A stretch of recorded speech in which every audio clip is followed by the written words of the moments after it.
Ang Salita ng Diyos. Tagalog Contemporary Bible, Genesis Kapitulo 1. Ang Paglikha. Nang pasimula, nilikha ng Diyos ang langit at ang lupa. Ang mundo noon ay wala pang anyo at wala pang laman. Ang tubig na bumabalot sa mundo ay balot ng kadiliman. At ang Espiritu ng Diyos ay kumikilos sa ibabaw ng mga tubig. Sinabi ng Diyos, magkaroon ng liwanag. At nagkaroon nga ng liwanag. Nasiyahan ng Diyos sa liwanag na nakita niya. Pagkatapos, inihiwalay niya ang liwanag sa kadiliman. Tinawag niyang araw, ang liwanag, at gabi, naman ang kadiliman. Lumipas ang gabi at dumating ang umaga. Iyon ang unang araw. Pagkatapos, sinabi ng Diyos, magkaroon ng pagitan na maghihiwalay sa tubig sa dalawang bahagi. At nagkaroon nga ng pagitan na naghihiwalay sa tubig sa itaas at sa tubig sa ibaba. Ang pagitang ito ay tinawag ng Diyos na kalawakan. Lumipas ang gabi at dumating ang umaga. Iyon ang ikalawang araw. Pagkatapos, sinabi ng Diyos, magsama sa isang lugar ang tubig sa mundo para lumitaw ang tuyong bahagi. At iyon nga ang nangyari. Tinawag niyang lupa, ang tuyong lugar, at dagat, naman ang nagsamang tubig. Nasiyahan ang Diyos sa nakita niya. Pagkatapos, sinabi ng Diyos, magsitubo sa lupa ang lahat ng uri ng halaman, ang mga tanim na nagbubunga ng butil, at ang mga punong kahoy na namumunga ayon sa kani-kanilang uri. At iyon nga ang nangyari. Tumubo sa lupa ang lahat ng uri ng halaman, ang mga tanim na nagbubunga ng butil, at ang mga punong kahoy na namumunga ayon sa kani-kanilang uri. Nasiyahan ang Diyos sa nakita niya. Lumipas ang gabi at dumating ang umaga. Iyon ang ikatlong araw. Pagkatapos, sinabi ng Diyos, magkaroon ng mga ilaw sa kalangitan para ihiwalay ang araw sa gabi, at magsilbing palatandaan ng pagsisimula ng mga panahon, araw at taon.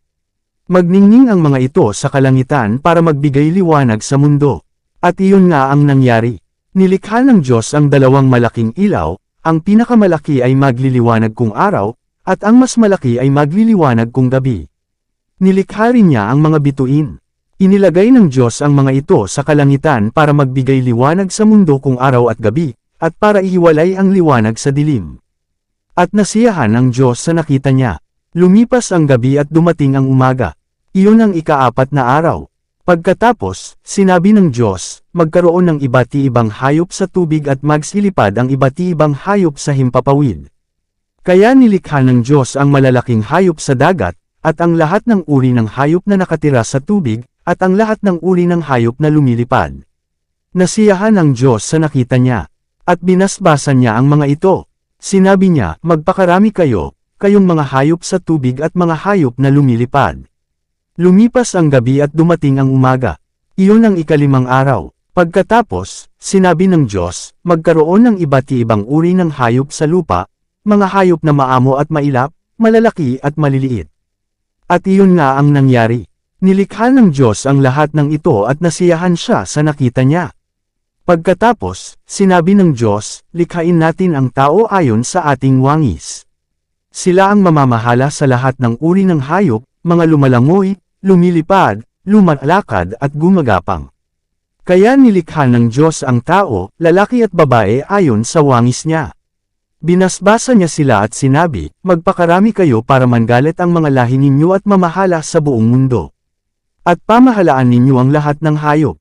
Pagkatapos, sinabi ng Diyos, ibinibigay ko sa inyo ang mga tanim na namumunga ng butil pati ang mga punong kahoy na namumunga para inyong kainin. At ibinibigay ko sa lahat ng hayop ang lahat ng luntiang halaman bilang pagkain nila. At iyon nga ang nangyari. Pinagmasdan ng Diyos ang lahat niyang nilikha at lubos siyang nasiyahan. Lumipas ang gabi at dumating ang umaga.